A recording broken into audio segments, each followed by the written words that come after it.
tengo uso de razón, estoy relacionado con la iglesia indirecta o directamente por ser parte de una familia pastoral. Y siempre en la iglesia hemos hecho de todo.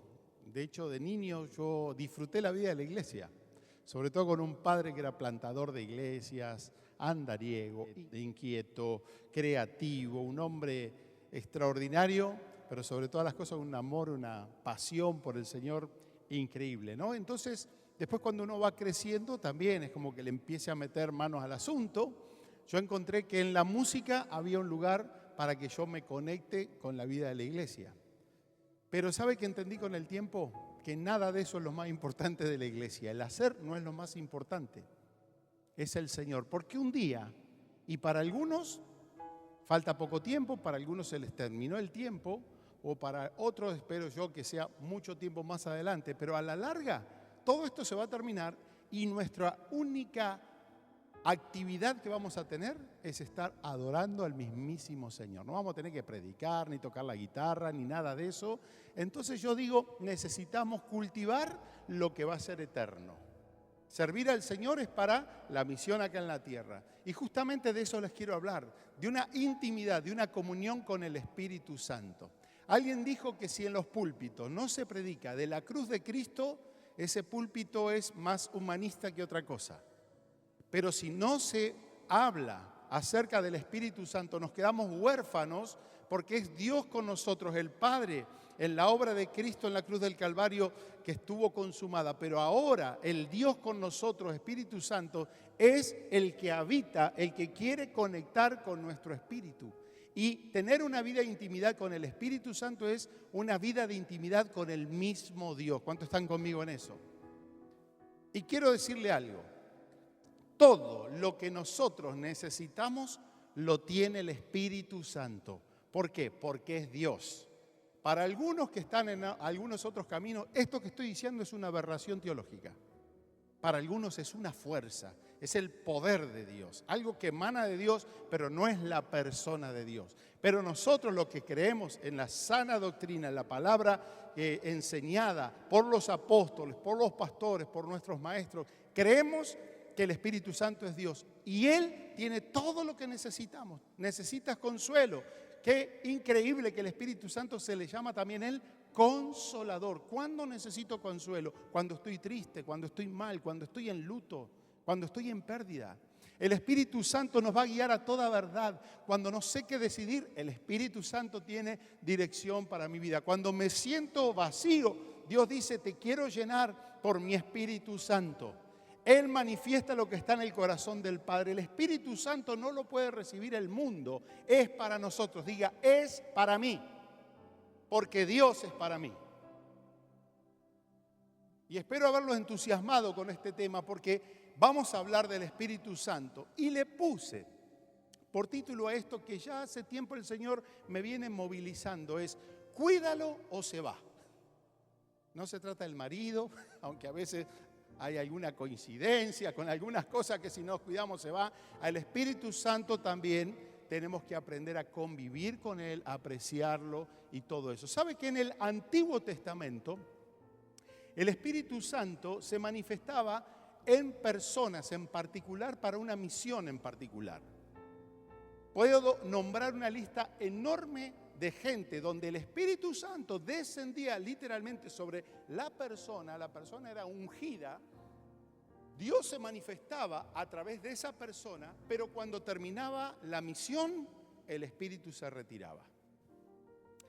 Las fuerzas de Sansón, ¿de dónde venían? ¿De él? No, del Espíritu Santo manifestándose. La gracia que tuvo Moisés para llevar un pueblo, los milagros que manifestó por Elías, por Eliseo, por todos los profetas. Era el Espíritu Santo, pero no hacía habitación aquí, sino que cumplía la misión.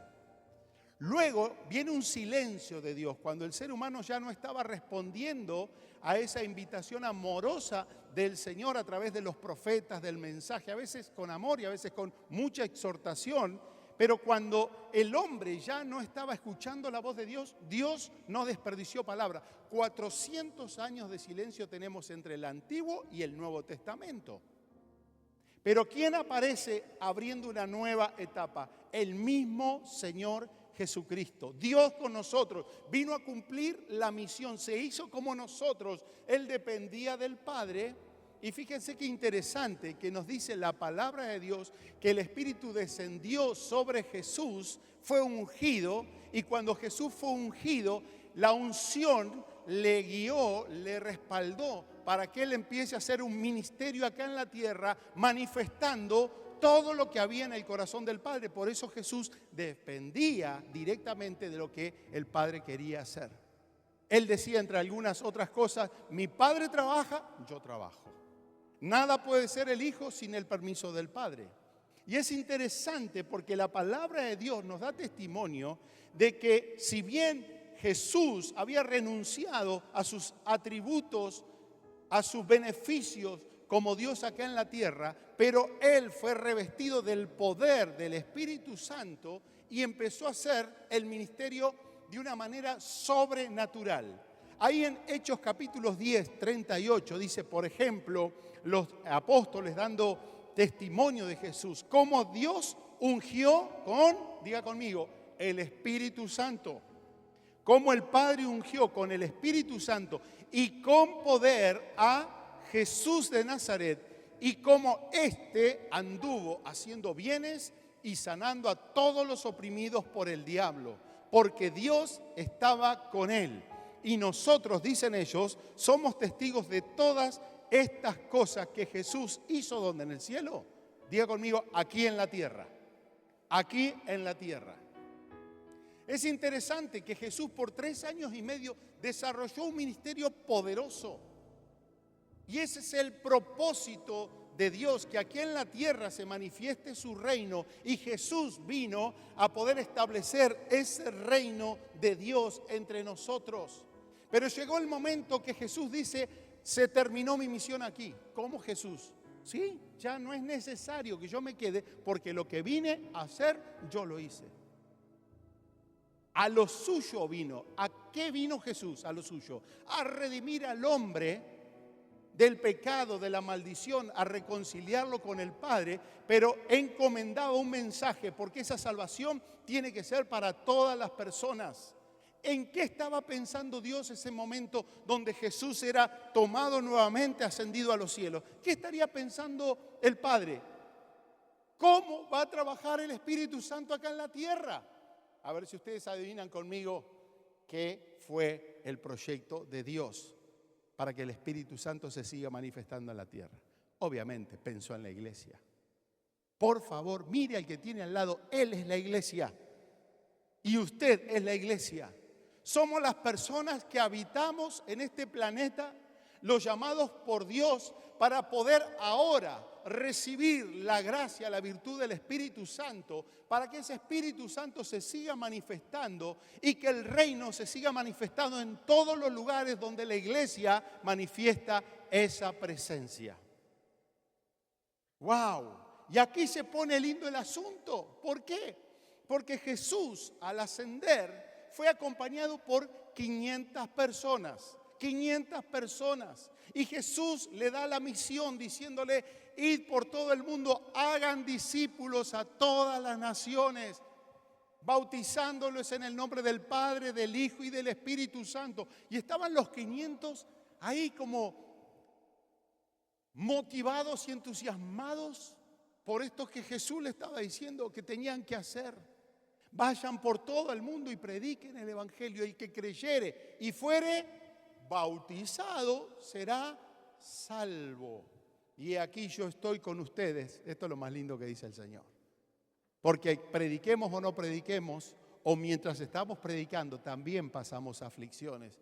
Pero la presencia de Dios en nuestra vida es lo que reconforta nuestra vida para vivir con el abrazo del Padre, con la bendición de Dios, con la manifestación de Dios primero en nosotros. Y entonces el Señor le dice, y me serán testigos. ¿Por dónde empieza una vida con el Espíritu Santo? Aquí, en mi corazón, en todo mi ser. ¿Sí? ¿Qué había que hacer? ¿Qué había que hacer para recibir el Espíritu Santo? ¿Había que hacer algo? Sí, había que hacer algunas cosas. Dice, ustedes vayan allí a Jerusalén y esperen. Lo único que tenía que hacer la primera iglesia era no hacer nada y esperar. ¿Sabe que esto nos cuesta a nosotros? Estamos en momentos en nuestra vida donde no sabemos qué hacer. ¿No le ha pasado a usted alguna vez? No sé qué hacer, no sé qué decidir, no sé para dónde ir. No le encuentro la vuelta a este asunto. Pero hay otros momentos en la vida donde no puedo hacer nada. Eso es peor todavía. Y sabe que en la estrategia de Dios muchas veces Dios tiene que serenarnos, calmarnos, a veces hasta imposibilitarnos para que nosotros podamos enfocarnos en las cosas que Dios quiere enfocarnos. Alguna vez algún amigo me dijo, yo he estado internado y sabe que he encontrado que en el tiempo de enfermedad ha sido el tiempo donde más he mirado al cielo y donde más Dios me ha hablado. A veces Dios no sabe cómo aquietarnos y algunos que somos bastante inquietos es como que al Espíritu Santo le debemos dar bastante trabajo, es decir, quédate quieto. Vamos a hacer la iglesia, hay que hacer los negocios de la iglesia, programar, comprar, proyectar, cómo va a ser la estrategia. Y aquí el Espíritu Santo le dice, no hagan nada, no hagan nada, sino quédense ahí quietitos hasta que sean revestidos del Espíritu Santo. El Espíritu Santo se va a manifestar en ustedes. Primero van a ser testigos de lo que están experimentando y después van a hacer la obra. Y eso es lo que necesitamos. Quiero decirte algo, es bueno no hacer nada. Es bueno no hacer nada y no es de vagos, es de gente que quiere profundizar su relación con el Señor. Le decía a mi esposa en estos días, que yo la veía con su tratamiento, con su velocidad de ahí, y desesperada, porque ama el hogar y nos ama a nosotros. Para mi esposa servir es hacer.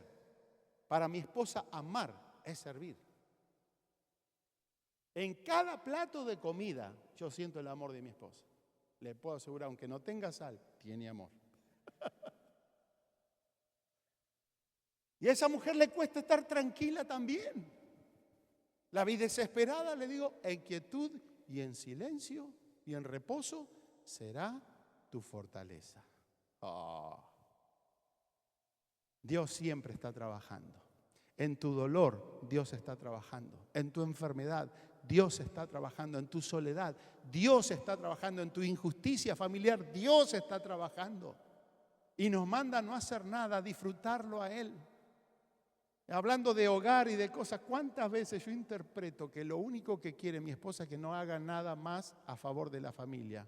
El no hacer es hacerlo todo, porque lo único que quiere es tenerme al lado de ese sofá para estar juntos, quietito. Ahora, ¿sabe qué? La iglesia, el creyente, que va a ser parte de este movimiento de Dios, de esta llenura del Espíritu Santo, va a tener que tener algunas características.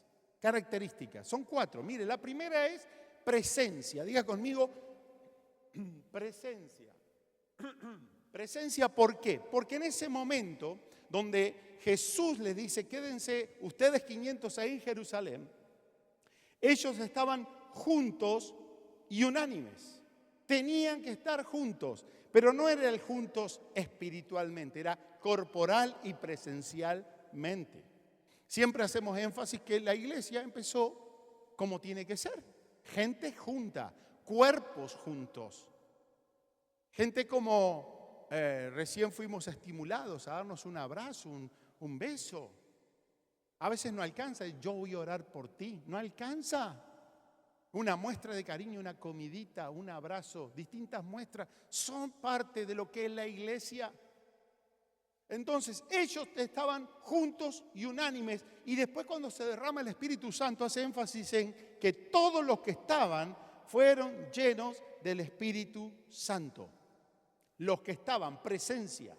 Hay que estar. ¿Sabe que el ser más incrédulo, el apóstol o el discípulo al menos más incrédulo de la Biblia tenía una característica, se llamaba Tomás?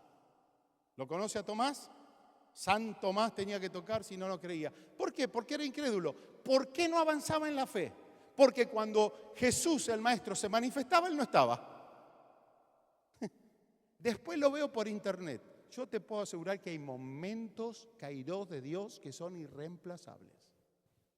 Jesús dijo, en los negocios de mi Padre me conviene que estar. Cuando estás presente te la llevas, te la ganas. Pero Tomás se perdía todo porque la fe viene por el oír y Dios se revela por su palabra. Entonces es necesario estar presente. Yo me alegré con los que me decían, a la casa del Señor iremos. Quiere decir que usted está acá muchas veces porque alguien le está animando y le dice, vamos a la casa del Señor. ¿Y sabe por qué muchas veces usted no está aquí o en los lugares donde Dios habla y usted se la pierde? Porque otros le desaniman. Hoy no. Y ahí tuvimos una linda obra de teatro el otro día. Yo no me quiero meter en eso. Vuelva a ver el teatro porque con 10 puntitos hemos recibido palabra del Señor para estar presente cuando Jesús se manifiesta. Presencia. Segunda cosa, diga conmigo, tiempo. Y estando juntos le mandó que no se fueran de Jerusalén, sino que esperasen. Es tomarse un tiempo. Otro tema que tenemos nosotros es que no tenemos tiempo. ¿Cuántas horas tiene tu día? 24. ¿24? ¿Alguien tiene más o tiene menos? Todos tenemos 24. ¿Y por qué decimos que no tenemos tiempo? Ya el tiempo lo tenemos. No asignamos tiempo a ciertas cosas. Se llama esta frase que dice, no tengo tiempo, se llama es prioridad para otra cosa. Cuando alguien le dice, no tuve tiempo, es no tuve tiempo para esta cosa. Para otra cosa seguramente que sí. O perdemos el tiempo. Entonces el tiempo tiene que ver con la capacidad de esperar, de darle al Señor tiempo. Tenemos oraciones apuradas, lecturas apuradas, reuniones apuradas. ¿Cuándo vamos a tener tiempo con el Señor? ¿Cuándo escogemos la mejor cosa? ¿Cuando hacemos o cuando esperamos? María eligió la mejor parte que no se le será quitada. Lo que tenemos en tiempo con el Señor no nos quita a nadie. Ahora, tiempo fuera del Señor, eso se nos va. Trabajo se te va, la plata se te va, la salud se te va, todo se te va. Lo único que invertimos en Dios no nos quita a nadie. Ni los envidiosos nos quitan la bendición de Dios. Tercera cosa, necesitamos participación. Si queremos ser una iglesia donde el Espíritu Santo se manifiesta, tenemos que estar presentes, porque mi presencialidad hace la iglesia. Segundo, darle tiempo sin apuro para el Señor. Tercero, participación. Dice que cuando estaban ellos ahí, unánimes, juntos, y fueron visitados por el Espíritu Santo de una manera maravillosa, entonces Pedro, poniéndose en pie con los 11, alzó la voz y habló. ¿Qué pasó en ese momento? Estaban juntos, unánimes, pero la comunión no está anulando la individualidad. Ahora Pedro, usted, yo, nos tenemos que levantar, tenemos que ir para adelante con lo que el Señor nos ha dado. Y es increíble que cuando Él se pone de pie, Dios empieza a manifestarse. Cuando usted empieza a tomar acciones como parte del cuerpo de Cristo y toma protagonismo, ahí ejerciendo sus dones, abriendo su boca, Dios y el Espíritu Santo en particular se va a empezar a manifestar a través de su vida. Es increíble todo esto. Usted me dice, ¿esto funcionó? Sí funcionó. ¿Con todos? No, con todos. No todos dieron presencia, tiempo, participación, no tenían un sentido de propósito. Solamente 120 de los 500 que les hablé al principio se quedaron cultivando estas actitudes. 380, yo no sé qué pasó con los 380, pero dejaron de estar presentes, dejaron de esperar, dejaron de participar y seguramente perdieron el propósito, porque todo esto es para que Dios se glorifique y el Espíritu Santo siga obrando, tocando, alcanzando, bendiciendo a las personas. ¿Sería importante todo esto? ¿Quieres ser parte de una iglesia así? Presencia, tiempo, participación y un sentido de propósito a todas las naciones. A mí me encanta predicar desde este púlpito, pero en realidad en cualquier lugar del mundo hoy estamos predicando a las naciones. Usted dice, ¿cómo se llamaba su ciudad? ¿Se acuerdan? Se llamaba, no existe, ¿no? Casi. Bueno, ahí tenemos dominicanos, ecuatorianos, costarricenses. El otro día llegó a la iglesia una señora costarricense. ¿Qué hacen por Tandil esta gente? Ya había ruso, gitano, de todo el mundo ahí en mi pueblo. Pero acá en particular, acá, ¿cuántas naciones tenemos? Nosotros tenemos que ir a nuestro mundo y hablarles del Señor. Amén. Ahora, mire que todavía yo no entré, porque lo último va a ser va a ser letal. Es como los voy llevando y por favor, hay 4 o 5 cosas que son actitudes que no nos suman para ser una iglesia o vidas llenas del Espíritu Santo. La primera es el individualismo. ¿Sabe qué significa el individualismo? Cuando todo el mundo es mi mundo. Y esto es muy de nosotros, muy secular, pero a veces muy de la iglesia. Yo vengo a recibir. ¿Y cuándo venís a dar? Es que a mí las cosas no me gustan. Es que en esta iglesia, y ahí le puedo mandar todas esas sanatas evangélicas que tenemos nosotros, desde que aquí no hay amor, aquí no me saludan, ya son clásicos eso. Nosotros estamos aquí para perfeccionar la obra de los santos. Yo estoy aquí para completar lo que usted no tiene. Y usted está aquí para completar lo que yo ni nosotros tenemos. Yo soy lindo y hermoso, según decía mi mamá, pero sería muy feo si a este cuerpo le falta una cabeza, que anda la cabeza tirada por ahí. Es que yo soy parte y pertenezco, pero tiene que estar pegado, si no el brazo está separado. ¿Y sabe cuál es el tema? Que todo lo que está separado del cuerpo empieza a morir.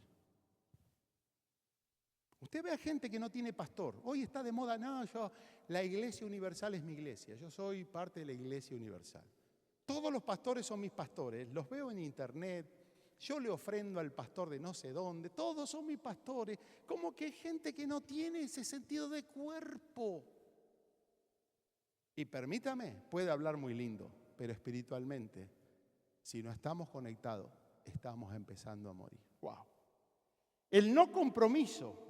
Hay una frase muy argentina, si puedo, voy. O sea, no llega. El otro día visité una iglesia y estaba ahí antes de la reunión y estaba con el que me iba a llevar a ese lugar y aparece una parejita amiga por ahí y entonces este anfitrión le dice, bueno, ¿van a ir al culto? Sí, de repente, dijo. Y yo dije, va a llegar. Cuando usted le dicen, de repente, cae, ¿viste? ¡Chum! Vino la parejita. No, me dice, el de repente es que no va a ir nunca. Cuando ustedes dicen ahorita, es decir, ya, ahorita. Ahorita, o sea, puede ser en el milenio. La falta de cooperación, hermanos. ¿Sabe? Si hay algo el mundo está necesitando es compromiso, pero compromiso desde el corazón.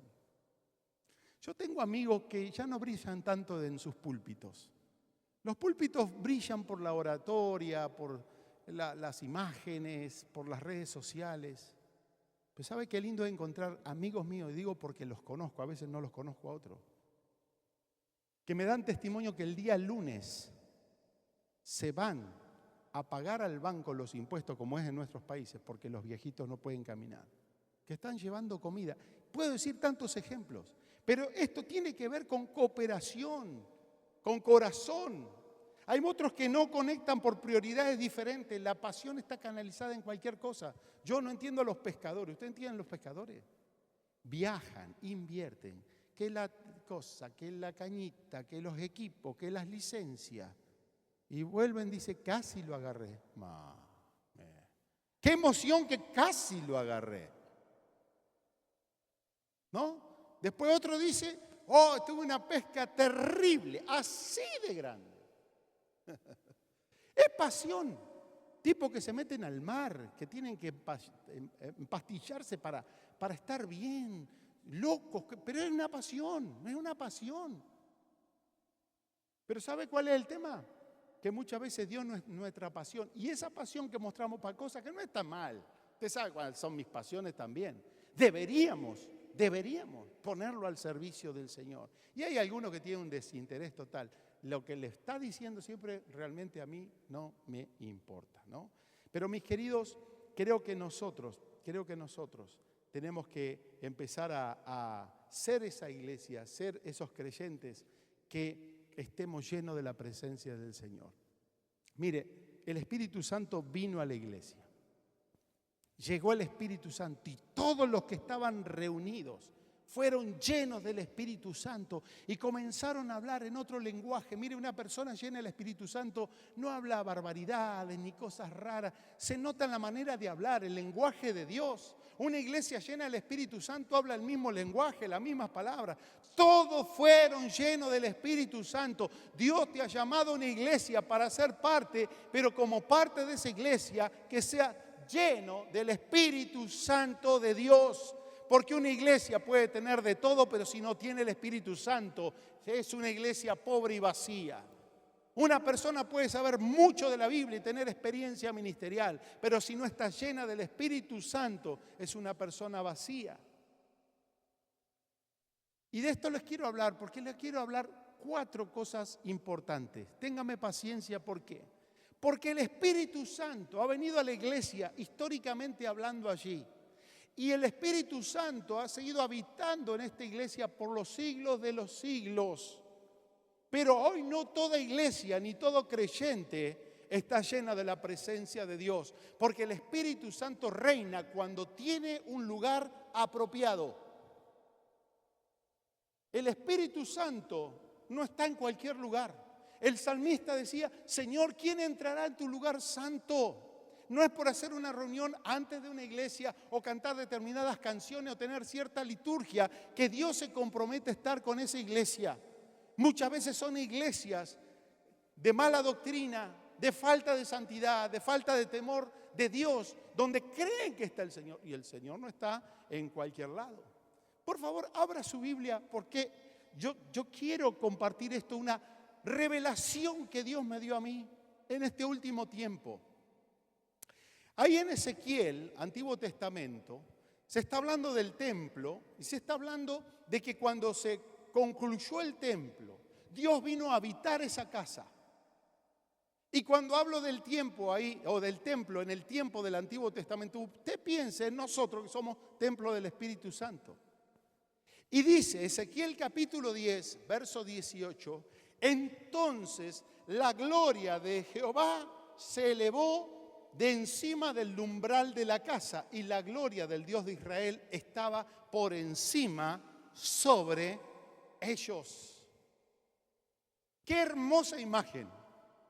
¡Qué hermosa imagen de ver! Un templo precioso, bien construido, pero que cuando Dios encuentra aprobación, viene una nube espesa, una gloria de Dios a llenar la casa. Es una imagen que nos tiene que bendecir a nosotros, que también somos templo del Espíritu Santo. Una imagen que tiene que ver con la iglesia, con nosotros. Pero mire lo que empezó a pasar. Mire lo que empezó a pasar. La gloria del Señor empezó a moverse. La gloria del Señor empezó a moverse. En un momento la casa estaba llena de esa nube, pero empezó a moverse luego de un tiempo. Y luego esta nube que estaba sobre ellos estaba arriba del umbral. Y luego la nube se empieza a mover y termina depositada en algunos montes que estaban cerca del lugar. ¿Qué había pasado? Dios no estaba encontrando el lugar apropiado para manifestarse. Y hay cuatro cosas que son influencias directas para nuestra vida y la vida de la iglesia, que el Señor empieza a mostrar para que nosotros podamos tener cuidado de cuidar la presencia de Dios. Lo primero que muchas veces el enemigo envía para enfriar la vida de la iglesia, para apartar al espíritu de la vida de la iglesia, son los hombres de la ciudad. Diga conmigo, los hombres de la ciudad. Ahí en Ezequiel capítulo 11, versículo 2, en el próximo capítulo que estuvimos leyendo. Mira, Dios le dice al profeta, y me dijo, hijo de hombre, estos son los hombres que maquinan perversidad y dan en esta ciudad mal consejo, entre los cuales está Hazanías y Pelatía, hijo de Benaía. Yo dije, hay tantos nombres raros, no los sabemos ni pronunciar, ¿no? Pero por favor recuerde por lo menos el Pelatías. No le ponga a su próximo hijo, por favor. Pelatías. ¿Sabe qué está denunciando el profeta? Que los hombres de la ciudad están dando mal consejo a la gente que es de Dios. ¿Y quiénes son los hombres de la ciudad? Son esos influencers que Satanás levanta en nuestra sociedad a través del arte, de la música, de las películas, de las distintas doctrinas, de todo tipo de pensamiento secular que hoy se levanta y combate contra la vida de la iglesia. Por eso San Pablo decía, renueven su mente para que sepan discernir cuál es la voluntad de Dios. Y no es solamente un tema de nuestros jóvenes, obviamente ellos están bombardeados por una cultura que quiere desentronizar a Cristo de sus vidas para que el mundo ponga sus ídolos y Satanás los aparte de la presencia de Dios. Son influencers que van a atacar la vida de sexualidad, de moralidad. Va a manejar muchas veces Satanás personas que vengan cerca de nuestra vida para hacernos dudar de nuestra fe, corrernos de nuestra fe. Pero mire qué interesante. Les dije que se acuerden de Pelatías. Y aconteció que mientras yo profetizaba, aquel Pelatías, hijo de Benaía, murió. ¿Sabe qué nos quiere decir el Señor? Y sobre todo le hablo a los jóvenes que están aquí. Que tarde o temprano el mundo va a pasar. El mundo y sus deseos pasan, pero el que hace la voluntad de Dios permanece para siempre. Nunca pierdas la fe por un noviecito, por un poco de diversión pasajera. Porque el mundo dura poco tiempo, la juventud dura poco tiempo, pero lo que define tu juventud puede definir el resto de tu vida y tu eternidad. Dios siempre te va a restaurar. Si te va mal en un matrimonio, seguramente Dios te va a restaurar. Pero si todavía tienes un corazón noble, un corazón lindo, no estés probando a ver cómo sale una relación, porque no hay relación que no nos va a influir. Pero los hombres de la ciudad levantan esta influencia sobre la vida de la iglesia, sobre los grandotes también. Ahora pensamos de esta manera. Usted no se confíe por los años que alguien tiene aparentemente en el Evangelio. Es si permanece en la palabra. Jesús dijo, si permanecen en mí van a llevar fruto. Hoy hay gente que permaneció en el sistema, pero ya no tiene fruto, no tiene nada. Excusas y buenas obras para tapar lo que no están haciendo correctamente delante del Señor. La segunda, y esta es fuerte, la segunda cosa que encontré, ¿qué pasó? Que Dios dejó el templo, no lo cuidaron y se fue. Hijo del hombre, estoy en Ezequiel 11:15. Tus hermanos, otra vez lo dice, tus hermanos, los hombres de tu parentesco y toda la casa de Israel, todas ellas son aquellos a quienes dijeron, alejaos de Jehová, dejen al Señor. ¿Sabe ahora dónde está el círculo de influencia contra la vida de las personas de Dios? En la misma casa. Lea el Salmo 55 y ahí dice, si tuviese problemas con un vecino, lo soluciono muy fácil. Me cambio de barrio, me cambio de estado, me cambio de casa. Pero ¿con quién más tengo conflictos? Son con aquellos que confié, mi familiar, mi cercano, que juntos buscamos a Dios. ¿Sabes que en la familia hoy las personas más influyentes para el mal son gente de la familia que un día conocieron al Señor y después se apartaron? Son los que más atacan la fe en la familia. Jesús dijo, los enemigos del hombre serán los que están en la propia casa. No por esto esté desconfiando del cuñado, del primo, del suegro, de todo eso. Pero mucho cuidado. Porque muchos de la casa le van a decir, aléjense del Señor. Y de paso, gobierne su casa. Cuando viene gente que no es de Dios, gobierne su casa. Pero me vino el pariente. Don Sebastián decía, ¿sabe qué? Creo que es la tercera vez que lo dije, ¿no? En su casa siempre tenga cafecito, té, matecito o lo que la visita necesite. Y cuando viene visita, justo le viene a la hora del culto. Sebastián decía, usted dígale, ahí tiene café, tiene té, tiene matecito, yo me voy al culto, espéreme 2 horitas y ya vuelvo. Y si usted quiere venir conmigo, vamos juntos a alabar al Señor, porque yo me alegré con los que decían, vamos a la casa del Señor. Sabiduría, sabiduría. Si yo le dije que se pongan los cinturones, para el tercer grupo ya no sé qué se tiene que poner. Porque sabe que Dios dice acerca de la gente de la casa, mas aquellos cuyos corazón anda tras el deseo de sus idolatrías, yo traigo su camino sobre sus propias cabezas. Busquemos al Señor en familia, pero aprendamos también a dejar las cosas en la mano del Señor. Ahora, el tercer grupo está en Ezequiel 12:2. ¿Quiénes son los del tercer grupo? Los rebeldes de la casa. Como que hay un círculo grande que se va achicando. Antes, los hombres de la ciudad, la gente de la familia. Ahora los rebeldes de la casa. Dice, tú habitas en medio de casa rebelde, los cuales tienen ojos para ver y no ven. Tienen oídos para oír y no oyen, porque son casa rebelde. Dentro de la casa del Señor hay gente que es rebelde a la palabra de Dios. Están mezclando verdad con mentira. Están fraguando la verdad de Dios. Mucha gente tiene comezón de oír la palabra de Dios y va a escuchar gente que no tiene la verdad de Dios. Los rebeldes de la casa son aquellos que tienen problema permanente con la autoridad, en todo el sentido de la palabra, con la autoridad de Dios, con la autoridad que Dios pone en la casa, con todas las relaciones que existen en la casa del Señor. Los rebeldes parecen buena gente. ¿Y sabe cuál es lo que hemos encontrado? Que los rebeldes son contagiosos, llevan gente. Pregúntele a Absalón, se rebeló contra la autoridad de Dios, el rey del reino David, el rey de su casa, el padre David. ¿Y sabe cuál es el tema? Que los rebeldes llevan gente.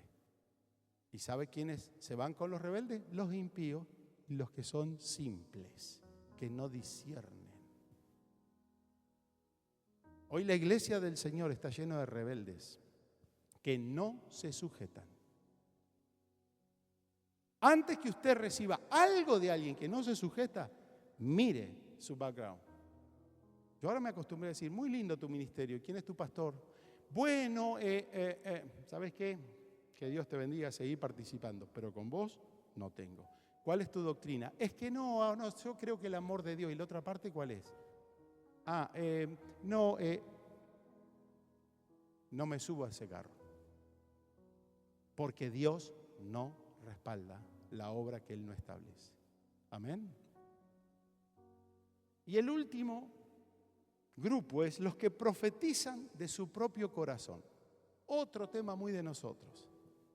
Hay mucha gente que le gusta ir detrás de gente que le habla la palabra de Dios. Leer la Biblia bien, pero yo quiero la personalizada. Y no saben por quién se dejan profetizar. Pero la profecía es atractiva. Hay muchos que no ministran en la casa del Señor porque Dios los desautoriza. Entonces tienen sus kiosquitos. No, vení a casa que yo oro por vos. Vení a casa, que en casa vamos a hacer un cultito. Vení en casa que se pone lindo. Acá hacemos todo lo que el Señor... Y Dios acá se levanta diciendo, ellos andan en pos de su propio espíritu. Ezequiel 13:2. Nada han visto. Dicen, así ha dicho Jehová, y Jehová no los envió. Con todo esperan que Él confirme la palabra de ellos. Y termina ahí diciéndole al profeta, por cuanto vosotros habéis hablado vanidad, no estarán en la congregación de mi pueblo. Sea una voz profética del Espíritu Santo. Sea una voz profética en la casa. Por eso, mis queridos, Pablo decía, tú que enseñas a otros, ¿por qué primero no te enseñas a ti mismo? Gente que ha andado en pecado y rebeldía, diciéndole al otro cómo vivirá su vida cristiana, ¿no? Hermanos, quiero que pensemos en esto. Dios me habló muy fuerte. Cuidado, porque mi presencia está en tu iglesia y en tu corazón. Pero el don lo puedo enfriar. Al Espíritu Santo lo puedo entristecer. Y al Espíritu Santo lo puedo dejar y Él también me puede dejar. Yo temblé con esto. Guarda con el mundo y las influencias, hombre de la ciudad. Guarda con las influencias de la familia. Usted es de la familia de Dios, le responde al Señor en principio. Cuidado con los rebeldes de la casa que hablan bien. Cuidado con los que profetizan. Ahora, la pregunta es esta. No sé cómo está tu corazón con el Espíritu Santo, pero ¿qué alejó la presencia del Espíritu Santo en tu vida en todo caso? ¿Algo de esto?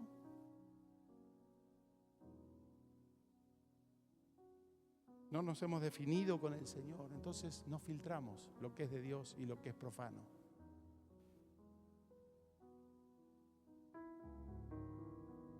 Yo quiero, antes de orar, que pensemos qué iglesia va a encontrar el Señor cuando Él venga, la iglesia de este tiempo. Hubo unos mensajes ahí en Apocalipsis al final de la Escritura con distinta tipografía de lo que será la iglesia del Señor. Y hay un par de ellas donde el Señor le dice, por ejemplo, yo conozco tus obras, que tienes nombre de que vives, pero estás muerto. ¿Cuántos cristianos dicen que viven porque hacen obras? Pero ¿cómo está su corazón? ¿Cómo está tu corazón en este día? ¿Estás con la vida del Señor? ¿O hace rato que no hay presencia de Dios? Cuando no hay presencia de Dios, todo lo hacemos porque hay que ir. Tengo que ir a la iglesia porque hay que ir. Tengo que servir, tengo que diezmar, tengo que ofrendar. Falta la pasión. Falta la pasión. A otra iglesia le dice, pero tú dices, no es lo que yo digo, sino lo que Dios ve. Yo soy rico, me he enriquecido, de ninguna cosa tengo necesidad. He aquí, dice el Señor, no al mundo, a aquellos que están en la casa. Yo estoy a la puerta y llamo. Y si alguno oye mi voz y abre la puerta, yo entraré a él, cenaré con él y él conmigo. Mi querido, Dios está llamando por su Espíritu Santo a la puerta de nuestros corazones. Porque Él no quiere simplemente pasar, quiere cenar con nosotros. Dios quiere compartir tu dolor, ministrar tu dolor. Dios quiere que estés activo en tu vida espiritual. ¿Cuántos dicen amén a todo eso? Pero ¿sabe cuál es el tema? Y con esto termino porque hay un cántico de esperanza ahí del profeta Ezequiel. Él les dice, ¿saben qué? No importa, parece que mi presencia se está yendo a causa de todas esas influencias, pero hay esperanza. Y tiene que ver con un Espíritu Santo que no estará en un templo material, en un lugar, estará en tu propio corazón. La promesa es, y les daré un corazón y un espíritu nuevo. Pondré dentro de ellos, ¿quién quiere un espíritu nuevo? Y quitaré el corazón de piedra de en medio de su carne. Les daré un corazón para que anden en mis ordenanzas, guarden mis decretos y los cumplan, y me sean por pueblo, y yo sea para ellos Dios. Mis queridos, podemos tener presencia, podemos darle tiempo al Señor, podemos tener participación, saber nuestro propósito, pero si no tenemos la vida del Espíritu Santo, nos quedaremos vacíos. ¿Sabe cómo termina la historia de la nube del templo? La nube se movió. ¿Y sabe dónde se depositó? En los montes de los enemigos. ¿Y qué pasó? Con Dios no se juega. O lo cuidas o se va. O cultivas el don que el Señor te ha dado o se va a entristecer como el Espíritu Santo. Y la nube se fue exactamente arriba de los pueblos que Dios después usó para juicio de su pueblo. Israel anduvo en la idolatría, el paganismo fuera del Señor. Judá anduvo de la misma manera. Esa nube potenció al enemigo y fue objeto de juicio. Los asirios vinieron, los enemigos vinieron, pero hoy estamos a tiempo. Hoy estamos a tiempo. Yo quiero ser lleno del Espíritu Santo. Grace tiene que ser una iglesia llena del Espíritu Santo. Mire, había 500, quedaron menos. No se trata de cantidad, se trata de corazón. Cuando hay 2 o 3 que se reúnen en mi nombre, dice el Señor, y a partir de ahí todo. Póngase de pie, por favor. Necesitamos del Espíritu Santo y quiero decirle que el Espíritu Santo quiere renovarlos. Nos ha traído aquí para llenarnos. Nos ha traído aquí para que nosotros seamos transformados por el poder del Señor.